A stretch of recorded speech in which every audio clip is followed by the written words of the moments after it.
I'm Brian Taylor. A very warm welcome to the latest edition of my Herald podcast. Now, the Hollywood session ended today, and so that's a bit of a special for you. We're going to take a look at Scotland's combined constitutional conundrum. It's 5 years since the Brexit referendum. I know, but how long is it until the next referendum on Scottish independence? Nicola Sturgeon told MSPs today that she was determined to revisit that choice in the referendum once, as she said, the coronavirus plague is sufficiently contained. And she argued that Brexit more than justified running that independence choice again. So let's look at both in an absolutely expert panel, joined by Mike Russell. I used to tease Mike by calling him the Cabinet Secretary for mitigating Brexit. But now, having stood down as an MSP, he's taken charge of the SNP's independence campaign. Also on the panel, and delighted to welcome Peter Duncan, formerly the Conservative Shadow Scottish Secretary. Delighted to welcome Kirsty Hughes, Director of the Scottish Centre on European Relations, and Michelle Ballantyne, a former MSP who leads Reform UK Scotland. And absolutely delighted to welcome my colleague from the Herald, David Ball. Thanks all for joining us. Mike Russell, first of all, we have it's 5 years since the referendum, a report from the Scottish Government suggesting it's not exactly going wonderfully. Presumably would, of course, endorse that verdict from your former governmental colleagues. I would, and it doesn't actually need a report from the Scottish Government to tell you that 5 years on. I saw today Glasgow University had retweeted a piece I wrote for them the week after the referendum, which I think we all presaged that this wasn't going to go well. Precisely how badly it has gone really is the issue now. We've seen today an announcement that, for example, O2 is reintroducing roaming charges for people who will be going onto the continent. We've seen that exports of foodstuffs have virtually collapsed. We have a horrible set of problems, and those horrible set of problems have been exacerbated or created by Brexit. And it didn't need to be this way. There could have been a much softer Brexit. I would still have been against it, but it wouldn't have been as damaging in this way. So that the choice is stark. The choice was pretty stark 5 years ago. It's been a very difficult 5 years. Every attempt at compromise that we've brought forward has failed. There isn't another choice. The status quo is completely dead. So the people of Scotland will have to choose, and will choose, I think, between a Brexit Britain, which is a broken Britain, which is a backward-looking Britain, or independence. It is simple as that. Independence within the EU in a modern constitutional set of relationships.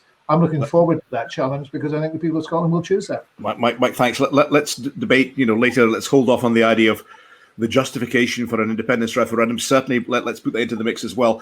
But just sticking for a moment to the impact of Brexit, Michelle Ballantyne, would you accept that there have been problems, for example, with Scottish exports? Would you accept there have been problems? Would you say these are teething troubles? Would you say there can be, advantages in the longer term?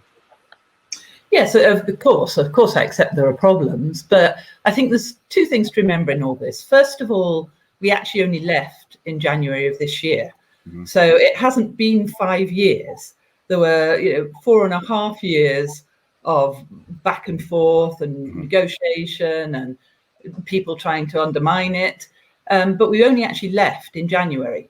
So we are only in the first 6 months of. Oh dear, it's going to get worse. No, I think that's dear. Those of us who are actually exporting, and I'm one of them, we have a company that exports. January was a very odd month. Many people actually bought a lot of goods in before January. We stockpiled a bit just knowing that January would be difficult. So yes, we saw a fall in January. We saw a slight pickup in February. In reaction to that. But overlaid across all of that, of course, is COVID as well, and all the restrictions that have come with COVID. And most of the people I'm speaking to, when they're investigating their supply chain difficulties, for example, a lot of it is more related to COVID than it actually is to Brexit. You think that explains? You think that explains the problems that, for example, the Scottish seafood sector has been having and exporting to France? No, of course not. Of course not. And there are absolutely bound to be problems when you first instigate it. And we know that some of the checks were messy. We know that paperwork was messy at the borders. But wasn't that forecast? Wasn't it forecast that there's no way the remaining EU countries would make it easy for the departing UK? No. I mean, they made it very clear that they would do everything in their power to make it difficult. They want to disrupt it. They want to make it difficult. This is complete nonsense. Kirsty Hughes. Kirsty Hughes. I'll come back to you in a second, Michelle. Kirsty Hughes. I think this is complete nonsense. I'm sorry. It was the UK government promoting Brexit who chose to go for a very hard free trade deal, introducing all this bureaucracy, introducing the non-tariff barriers. It's a deal that they agreed with the EU. The EU, just like Mike Russell said he'd have liked a softer Brexit, so would the EU. And the COVID point is also wrong because we've already got statistics from the first few months of this year that show that trade with non-EU countries is either not fallen at all or has gone up a tiny bit, whereas it's fallen dramatically with the European Union. And of course, yes, we have to wait for the stockpiling in January and February to come out of the figures. But we've had about an 11% fall already this year overall in exports. And we've got top economists who say we had about a 10% fall in that 5 years, where there was already an impact on the UK economy, foreign direct investment, and so on. Okay, hold that thought, Kirsty. Well, let me just Michelle Ballantyne. Michelle, things. You said that everybody wanted a softer Brexit. The SNP actually blocked that in Parliament. They actually enabled the government to change and actually the move away from that very soft Brexit that Theresa May was trying to put in. So the SNP were actually, if you like, for many of us Brexiteers, the saviours of not ending up under EU control with a really messy Brexit as we perceived it. Now, I mean, surely whoever's responsible for Brexit is really not the SNP. I mean, well, exactly. It's millions of people. Hang on a second, Michelle, go on. Millions of people in the UK voted for it. Hang on, Mike. Hang on a second, Michelle. I'll come to you. We had an election in Scotland in May. And Michelle, who was incredibly the leader of a party, the leader, I believe, of the Reform UK Party, got a massive total, right? I'm looking at it here, of 5,793 votes. That's not in one constituency. I never went into the elections. I never went into the elections expecting to get a large vote. 2 seconds, Mike. Michelle, finish your answer. Then I'm going to bring in Peter Duncan. Michelle, please. I never went into the elections expecting to get a vote, okay? So that was not in any shape or form a surprise to me. But Mike, over 1 million people in Scotland voted for Brexit, and you have singularly failed. You have singularly failed to represent them at all. You have never, ever done anything to help in terms of delivering Brexit, which was democratically voted for. You have undermined it at every single time. So you cannot now complain when there are issues with it, because if you had been more supportive of the democratic vote, we might have a better position all round. But I would say this, there is going to be difficulties. Of course there is. Nobody ever denied that there wouldn't be difficulties. And there will be shifts in trade and shifts in relationships. And they do not happen overnight. You say that nobody denied there would be difficulties, but surely cabinet ministers, UK Conservative cabinet ministers at the time, said it would be a scoosh. They said it would be the easiest thing on earth to strike a deal with the remaining European Union members. I certainly never said that, and I certainly never said it would be easy. Of course, all change is difficult, and the kind of change we've just undergone is extremely difficult. And anybody who thinks otherwise is naive. Thanks for that, Peter Duncan. Hang on. You're very keen to bring in Peter Duncan. Peter Duncan, what do you make of what you said? I was just going to observe, Brian. I think, like a lot of debates in today's politics, quite a lot of this would be improved if there wasn't so much absolutism on either side of the argument. I mean, I think people. I voted for Brexit. I'm pleased it's happened. I don't deny that there are difficulties, and there will be difficulties. There'll also be massive opportunities. On the same basis, I think the debate would be improved by those who defended our place in the EU if they also granted the fact that there will be some advantages. There are advantages. What are those advantages? The government Kirsty Hughes, go on, Kirsty. Well, Kirsty, I mean, David Frost is just talking about appointing a head of a Brexit opportunities unit to look for opportunities. I mean, this is the problem with Brexit. There are no benefits. There are only costs. I'm afraid. Peter Duncan. I think probably the 82% of the British public who have had their vaccinations probably would say that actually that's one advantage of having left the EU. No, it was not. Because I think. Let Peter finish. I readily recognise that it's entirely possible for any country within the EU to decide to opt out of the vaccination programme and do it themselves. But are we really saying that if the UK was still in the EU, we would have opted to do things differently? I think that's a fantasy. I'm not sure that's what the constitutional people as 50% more excess deaths in the UK than in France and Germany. 50% more people died here. It's ridiculous. We could have done it. Mike Russell, you were desperate to get in. Mike Russell. It's pathetic. I mean, it's sad, actually, to get to the stage where we've had 5 years of absolute chaos. We are facing, a continued economic collapse. We are going to face and one thing I would agree with Michelle about, we haven't seen the awful effects of all of this yet, because COVID has rather sheltered us from them. We haven't had masses of people traveling, and they're going to discover when they start to travel how difficult that is. And after all that, the people who are proposing Brexit, who forced it through against the will of the Scottish people, are actually telling us that they can't think of any advantages, but it might be the COVID vaccination, which is simply untrue. This is a pathetic set of circumstances, and Peter and Michelle should be ashamed of the damage they are doing to Scotland. I'll come to them in a second. David Ball, David, remind us that we have this argument about mandate. Of course, the people of Scotland voted one way, didn't they? And the people of the UK as a whole voted a different way, didn't they? Yeah, that's right. But we have to be clear, it was a UK vote that voted to leave. However, it hasn't helped the unionist cause by the majority of Scots who voted to remain. And it is playing into the SNP's hand to a bit, the fact that this has been such a mess. A lot of the problems we are seeing are down to political decisions made by the Conservative government. I don't think anyone who voted for Brexit would have expected 5 years later to be still arguing over the Northern Irish Protocol. Yeah, agreed. Peter Duncan, what about that particular element of the problem and the conundrum we haven't mentioned so far? Well, two things. I mean, one, I'm not surprised it took so long to come to agreement, because constitutional divorces are complicated, and I think as we come on to that debate later on, Brian, we might. What might you have in mind? I can't imagine.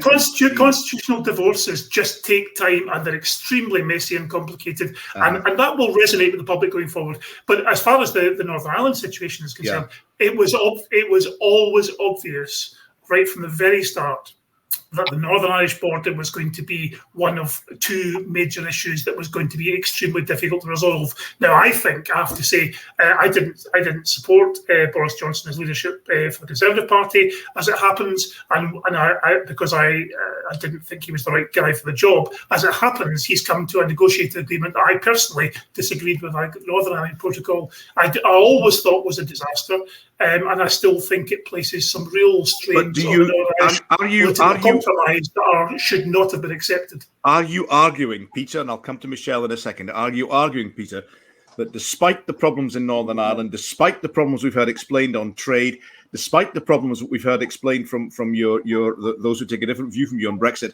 on potential travel, are you still saying it's worth it? It will be advantageous to the UK and to Scotland?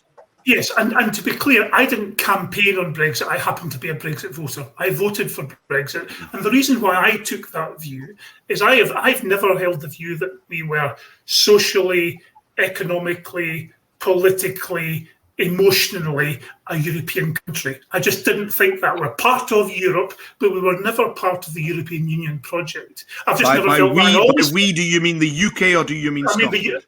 I mean the UK, and you take your view. You take your view as to where we're best placed. I take the view that we're best to have the sovereignty to take these decisions ourselves. For example, I think Scotland needs more immigration. I think Scotland needs more people. I'm coming towards my latter years, and in doing so, I'm looking forward to my pension being paid. And for that to happen, we need more workers. We need our economy to grow. And I think Brexit is one route towards taking a decision on immigration that allows us to attract the best from across the world.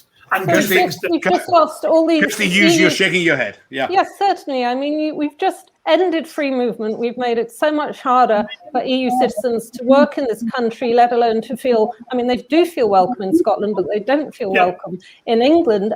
This is utterly absurd. We've just compounded existing problems. And also, I think, even in England, Scotland clearly is a European country with a majority of its public. They voted 62% Remain. They disagree with Peter, but YouGov did a poll yesterday and 55% across the UK said the decision to leave was wrong. So, you've created huge divisions even in England, let alone putting a border to Northern Ireland, alienating Scotland further, undermining devolution. The list goes on and on.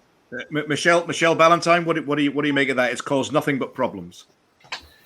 I think if you're asking me, do I regret? No, I don't. I still think we've done the right thing. And the reason for that, and like Peter, I had similar starting points to Peter in terms of why I ended up supporting Brexit. But there's a broader point as well, and that is the future. It's the direction of travel. And if you look at the EU project and its direction of travel, it is alien to the sovereignty of the UK. Wow. The idea that we would have increasing political and monetary integration in order to make the EU work, which is going to be essential for the EU, does not fit with the sovereignty of the UK. And as an island, whether people like it or not, as an island, we are separate. We don't benefit from the same things that say, crossing from the Netherlands to Belgium and into Germany, where that border crossing and the signposts are right there, and you may be crossing those borders every day. We don't have that same position as an island. Mike. And we didn't give up sterling for very good reasons. And I would never want to give up sterling and go to the euro. And I know many people in Britain and the UK as a whole agree with that. I do not want to give up our flag and sit under an EU flag. And I do not want to give up the British Armed Forces and sit under an EU Armed Forces. Mike Russell, you were shaking your head throughout almost all of that speech. Mike Russell. Well, I mean, the state of constitutional sclerosis that exists within the Conservative Party and within its right-wing nether regions, like whatever Michelle leads in Scotland, is just astonishing. I mean, you want to give up your sovereignty. You want to sell Scotland out and give it to the EU to rule. And Mike Russell. In the modern world, we need to work with each other. Sovereign units pooling sovereignty in order to work well with each other. It is an established, good, positive way to do business. What we have in the Conservative Party at the present moment is people who truly are conservative. They refuse to change. They are encouraging the largest non-elected legislative chamber in the world. Boris Johnson has lied repeatedly on almost everything, and particularly lied over the Northern Ireland Protocol, and lied to people on camera about what it would mean. And we've gone through all that, and yet we're sitting here listening to two people who are saying, nothing to see here. It's all particularly marvelous. It'll all come good. And we're going to be wonderfely well off on this island. Let's bring in Michelle. The point I made, Mike. Hang on. Michelle, then Peter. Michelle, hang on, Mike. Michelle, then Peter. Mike has always been one of those people that takes great delight in pompously insulting other people's opinions if they don't agree with him. No, I'm trying to tell you how I see the world. Mike, don't patronize me. I'm trying to see the world. Michelle Ballantyne. Michelle. But the reality of a lot of people and a lot of people in business is that we see the world in a much broader way. And we are not giving up trading with our European partners. We are not giving up being friends. You could say they're giving up trading with us. Married with EU people. You are. No, we're not. I still trade with the EU. I'm sorry, we are still given up freedom of movement. You've given up free movement of capital. You've given up free movement of goods. We have given up freedom of movement of people, but we haven't given up having people coming into our country to work. Thanks for that, Peter. My sister-in-law is Dutch, and she is working here. Okay, bring in Peter. a change. Peter Duncan, please. I make a second appeal. I've got a lot of time for Mike. He and I have spoken many times over the years, but I would just gently say, I haven't said, Mike, nothing to see here, move along. I said the absolute opposite. I said on either side of this debate, we could do with seeing things in less black and white terms. I accept there are significant challenges in leaving the European Union. I always have and always will, and hopefully will work through them. But I just happen to take the view that the benefits are greater than the risks. You clearly, and Kirsty, take the view otherwise. You take the view, actually, there are some benefits, but you take the risks greater. Let's just see it more in give us a couple of coronavirus. Hang on. Peter Duncan, give us a few concrete examples of benefits down the line, not the coronavirus, which we hope is transient, but some permanent benefits down the line for Scotland and the UK on leaving the European Union.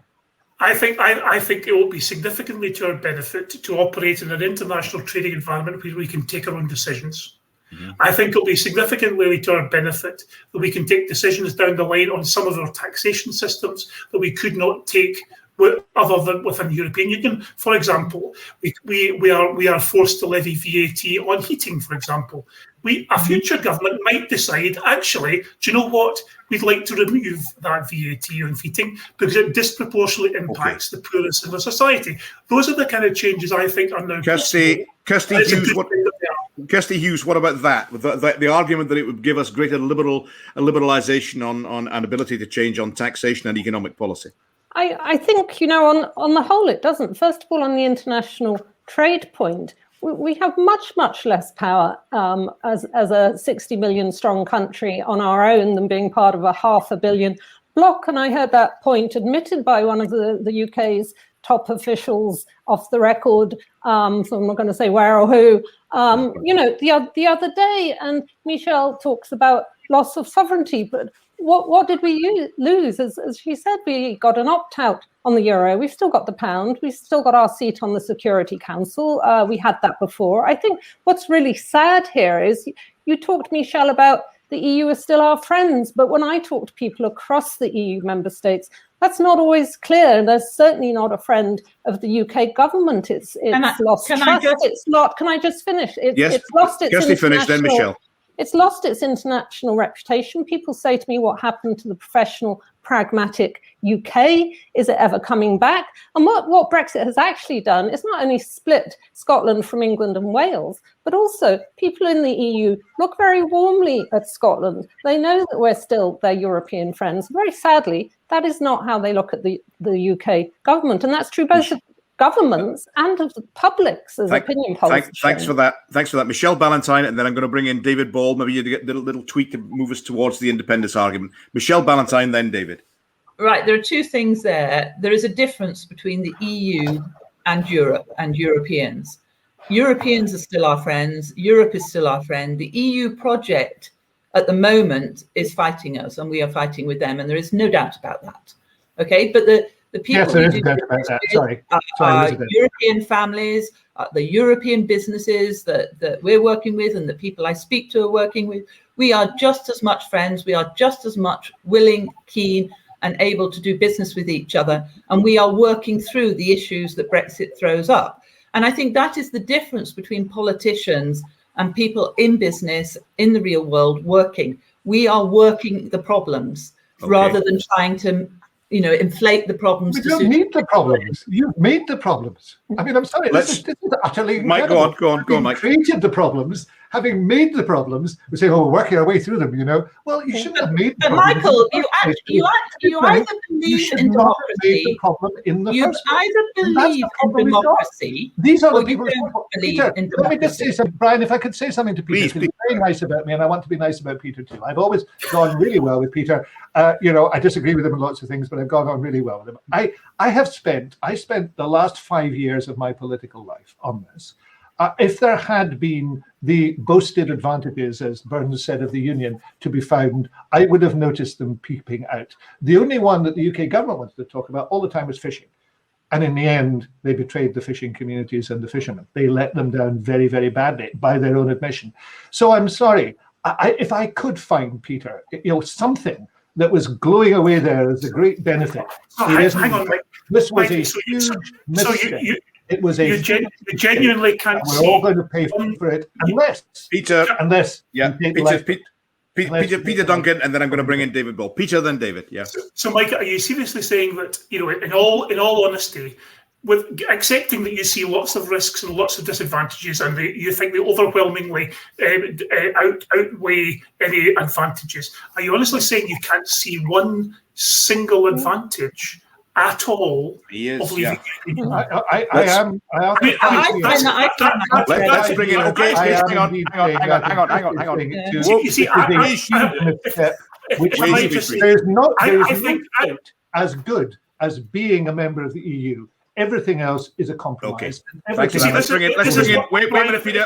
Hang on. Let's bring in David Ball. David, a couple of developments this week on the independence issue. Suggestion from Michael Gove that the UK government would say no to a referendum in the current Westminster term, and a speculative piece in one of the newspapers suggesting that perhaps the franchise should be altered to allow those, Scots elsewhere, Scots born, presumably it would be a definition question elsewhere. Where are we on the idea of an independence referendum? First Minister saying today she is adamant that the choice will be put before the Scottish people in the near future. Where are we on this one, basically? Well, it's all gone a bit stale since the election, really. We had all these promises and declarations from both sides during the election campaign, but it's gone very cold. And yes, we've had these sort of little hints at maybe some of the tactics that the unionist side are going to develop, like the franchise and talk of bringing Ruth Davidson back into the fold. But still, there's that adamant message that there's not going to be a referendum from the UK government. So at the moment, was it adamant though? It wasn't all that adamant. I think the quote was, "I can't see it" from Michael Gove. Well, just because he can't see it doesn't mean it won't happen. No, that is true. I mean, it's still not categorically ruling it out, but again, it didn't seem to me he was. No, the power still lies with the UK government to grant it, unless we get into a court battle, which we may end up. Okay, Peter Duncan, you were smiling gently at that description. Do you think a referendum in the near future independence is likely? Well, I think there's one interesting coincidence of dates, and that is if you accept the likelihood that we're not going to see an independence referendum in the first half of this Parliament, and you also accept the theory that perhaps Boris Johnson might be tempted to go in the spring of 23 rather than the spring of 24, then I think there's a potential that we might not see a referendum until after the next general election. I think that's possible. I mean, personally, I think quite a lot of this, a lot of these issues, as we said at the start, Brian, are interrelated. I think it's, for example, that the difficulty in coming to long-term negotiations over constitutional divorces is an interrelated point. The challenges of the Northern Irish border and reading that across to the Scottish-English border, if Scotland was to re-enter the customs union, that's an interrelated argument. So I think quite a lot of this over the last 5 years will perhaps be running in future. Do you think, Peter, that a further referendum on independence would be justified in that in 2014, the Scots were told that the way to stay in the European Union was to stay in the Union of the UK, and that has not proved to be the case? Is it justified in those circumstances to hold a further ballot? Yeah, I mean, I've taken the view for some time that I think there is. I think if the Scottish people express a view that they would like another referendum, then I think it's almost inevitable it's going to happen. And I think the longer it's delayed and the longer it's avoided, the more difficult it is for the unionist cause, for which I support the unionist cause, to win that argument. So you would say to your unionist chums, get on with it. I have unionist chums, I have nationalist chums, but I would say to my unionist chums, I think there is probably a case over the next 5 years where it becomes counterproductive to further postpone it. Thank you very much, Mike Russell. Well, I'm pleased to hear that from Peter. I mean, I have no ambitions. Well, I have ambitions, but I don't think I'm going to make Peter into a nationalist. So I'm not going to work very hard at it, I have to say. But I do like to hear the fact that he believes that the Scottish people vote for a referendum. There should be one, because that strikes me as a very simple democratic point. I tend to pay very little attention to Michael Gove's gaslighting. In fact, I paid very little attention to Michael Gove, full stop, having dealt with him extensively for the last decade, both on education and on this matter. And there's simply gaslighting going on, followed by people who want to troll the people of Scotland and make them angry about what is the attitude of the UK government. I don't take this very seriously at all. What Scotland should be doing is deciding what it wants to do. And what it wants to do, and I think the First Minister is right, is to hold a referendum that people have voted for it. There is a majority in the Scottish Parliament for it. The question is when it should be held, and that is up to the Parliament. The bill says that. But in terms of franchise, we've already decided that.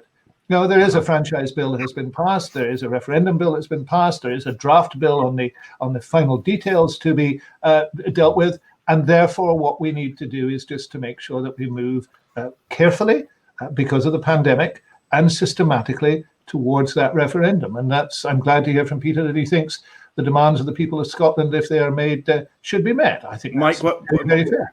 Staying with us, got a question coming in.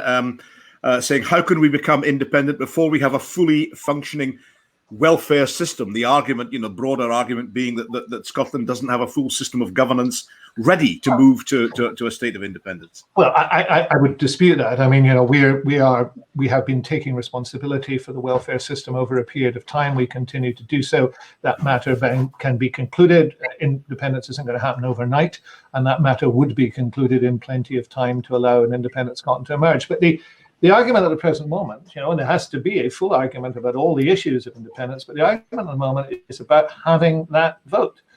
And once we've had that argument and succeeded in that argument, that vote is set, then we need a full and rational debate about the choices facing Scotland. Now, some of Kirsty Hughes, please. But we should have that debate. Kirsty, please. But I think there's a real problem here. I agree with you and with Peter on the fact that if there's a democratic mandate, then and there is a mandate, and we've had it from more than one election now, and certainly Brexit is also a big enough issue, then there should be a referendum. But I think there's a big hole at the heart of this. It's the biggest elephant in the room that we keep talking about whether and when. Even a lot of the infighting in the SNP is about when and how fast to have a referendum. And we should be talking about the policies now. So of course it's possible for an independent Scotland to set up a fully functioning welfare system, but we need to know how long that would take. We need to talk about the transition out of the UK, being a state, into the EU. And as you know, while you were cabinet minister, there was a lot of work in your department going on about accession to the European Union, and that got put on hold because of the pandemic. But surely this work needs to see the light of day now. We don't just want to discuss this during the referendum. We should discuss it now. Look, can I agree with Kirsty? Because it's great. We're going to have people agreeing on this programme, Brian. It'll never catch on, but it's good to do. I'll put a stop to that soon. Kirsty, but there is work to be finished. That work was suspended on the 16th of March 2020. There is still work to be finished. One of the reasons I've accepted the First Minister's invitation to be active again in terms of the party activities, because I want to see that work finished. And I want to have a conversation with Kirsty about some of that work. There are things that need to be done. Michelle Ballantyne. Scotland, as they move forward. Yeah. Michelle Ballantyne, is a referendum on independence justified given the fact that the European position has changed so utterly since 2014? No, I don't think that in itself justifies it. And I think that it's very interesting that both Kirsty and Mike have suggested that the only reason the SNP are in government is because they were elected to enact independence. But the polls have shown us that the majority of people in Scotland don't think that having an independence referendum right now is the right way to go. So I think you have to divide this up. I mean, I would agree in some respects that Mike's party don't really focus very much on getting the other things right. They do tend to focus on independence. But the reality is, and when Mike says they've taken on, for example, the welfare, the question from the viewers about a fully functioning welfare system, what we have just seen during the pandemic is universal credit, which Mike and his colleagues have condemned from beginning to end. But universal credit actually rose to the challenge of thousands of people needing a claim dealt with quickly. And it did it. And our legacy systems could not have done that, and they would not have delivered. So we have seen universal credit for the first time. Sticking to the point, Michelle, sticking to the point of a mandate and the justification of holding the referendum. You say, like Michael Gove, you can't see it. I don't see it, and I actually think Peter's right. I think what we'll see is the UK Conservative government will bring forward potentially a general election early. I think a lot of people are already gearing up for that. And I don't think there'll be the space in the democratic sort of agenda, if you like, to put in a Scottish independence. I do think it is wrong to say. I mean, even Mike's, hang on, Mike, hang on. Mike's big headline welfare benefit, the child payment, is paid linked to universal credit. It doesn't stand alone. It is reliant on universal credit. I don't want to go down that particular road.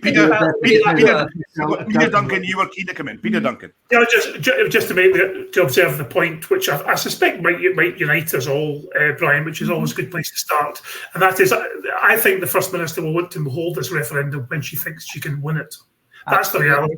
It's one thing to hold a referendum. It's another thing entirely to achieve the political objective, which she quite legitimately has, and to speak to the electorate. And I think, to be honest, that there is not yet quite the evidence of that. Remember that after the 2014 referendum, and there was that tide of support. There was talk of the 60% support mark. That was the point when we would hold the next one. I don't see any evidence of that yet. That's not to say things might change over time, but I think at the moment there is probably consensus, and it's helpful for the First Minister actually to get further procrastination from Westminster, because it both creates resentment and also achieves her current objective, which I think is to hold it later.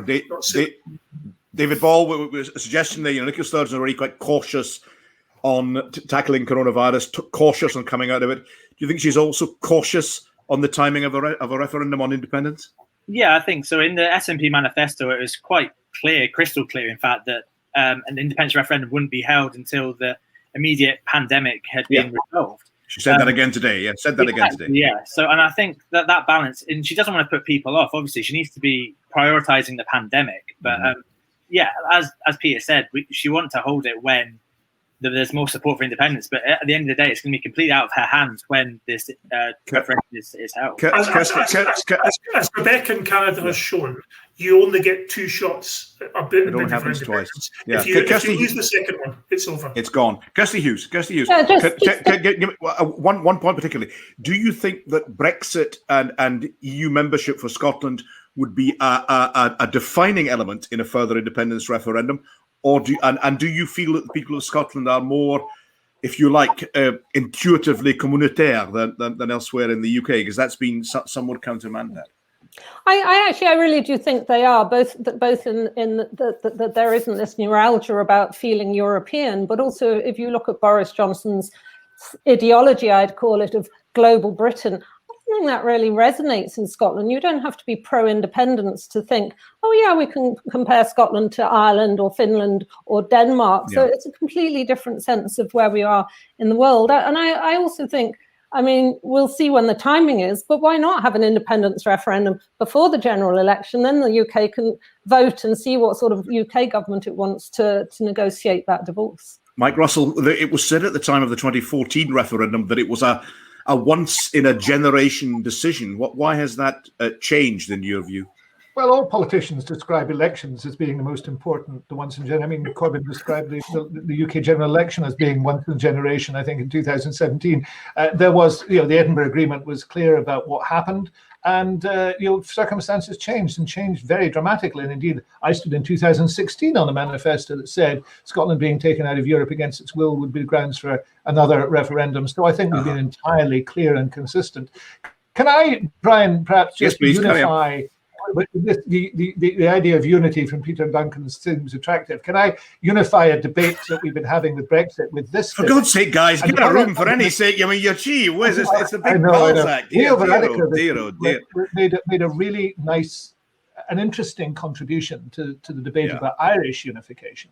And one of the things he said then was that there was no majority, he said, any more in Northern Ireland for either unionism or nationalism. In other words, they were in what Brexit had done was create a new set of circumstances to which people needed to talk and they needed to define themselves anew. I think that's a pretty accurate statement in terms of the whole of these islands. Wales is in the same position, Scotland is in the same position. The answers will be different in each place, but that is the result of what has taken place with a deeply divisive and damaging Brexit. That there has been a new constitutional dispensation. Now you have the constitutionally sclerotic UK with the Tories, who just don't want any constitutional change. But you have in the other places very active debate and discussion. And the debate and discussion in Scotland is about independence and the way we move forward. And we now have to put flesh on those bones and have a referendum. And I think Peter is right to have a referendum, which one we would intend to win. Mike, Michelle, please, Michelle, pile in. Yeah. Mike, can I ask you a question? Because, you obviously, are still virulently angry about Brexit. You talk about it as being deeply divisive.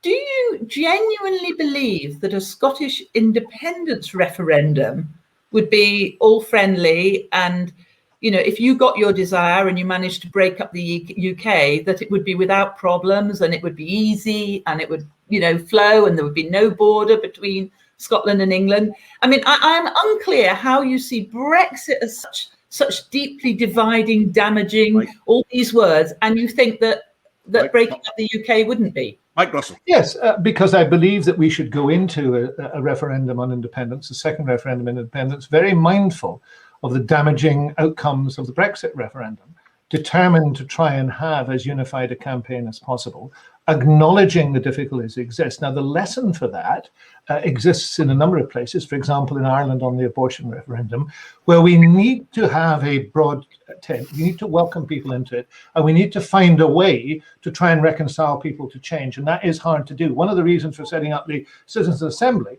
was also to find different ways of having debate and dialogue about serious and contentious issues. So I believe it's not only an ambition, we should have built into the DNA of any new referendum the way in which we approach that. Why don't you apply that to Brexit? Why don't you apply that to Brexit referendum? Well, I'll tell you precisely. Let him answer. Precisely what the problem there was. Because in the aftermath of that referendum, if Theresa May had taken into 10 Downing Street the leader of the Labour Party, the leader of the Liberals, Nicola Carwyn, and the Northern Ireland leadership then and said, look, we've all got to get something out of this. You may not like it, but we've got to get something out of this. That could have changed things. Instead, we had the hardest, most ideological right-wing approach, which has damaged everybody, and which paid no attention to the views of others, and still doesn't. In fact, worse. Kirsty, thanks, man. Hang on a second, both. Kirsty Hughes, a key question: would the European Union should there become an independent Scotland, and should it seek European Union membership? Do you believe that would be facilitated and welcomed? Or do you believe it would be problematic and fraught with difficulties? I think it would be facilitated and welcomed as long as it had been agreed between London and Edinburgh. That doesn't mean that the EU would welcome the UK splitting up. But if we get to the stage where Scotland is independent, a small northern 5 million strong country rejoining the EU is not the problem. And if I just add on the Brexit versus independence debates, it seems to me, as I've said before, Brexit is all about costs. Independence is about costs and benefits, and it's also not about isolationism, which Brexit was about. It's about rejoining Europe. So, of course, there are similar issues in some ways on borders, but there also is a very different perspective. Michelle Ballantyne on that. Yeah, I mean, I find that quite amusing, because that is that perspective of mindset of only seeing one side of a fence in a costs and benefits. There's costs and benefits to Brexit. There are costs and benefits to independence.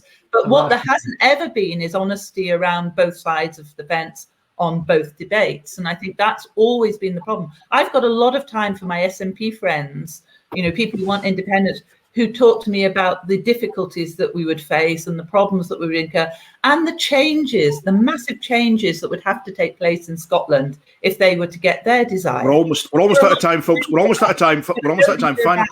Final. Thanks, Michelle. We're almost out of time. Final forecasts on when you see an independence referendum occurring? Can you put a year on it? Can you put a timetable on it? Peter Duncan, when do you think it might happen, if it happens at all? In this decade. Okay. David Ball. I think if it happens at all, it will be into the second half of this Parliament, I would have thought. Okay. Michelle Ballantyne. I think if the general election comes before it and Brexit settles down, it might never happen. If it does happen, it'll have to happen fairly soon. Kirsty Hughes. I would say 2024 and back in the EU by 2030 if it's a yes. And finally, Mike Russell. Oh, I'm absolutely not going to say, except I'll go with what the First Minister has said, which is in the first half of this Parliament, and I think that is correct. But, the fact that Michelle has said apparently there's no space for it in the crowded democratic calendar that we have in this country, I just find amazing. I said many if we go to an early general election. Many thanks to all my panel today. Thanks to all of you for taking part, and many thanks to those of you, all my thanks to those of you who've listened to this, viewed it in whatever format has been possible. From me, Brian Taylor, toodaloo the new.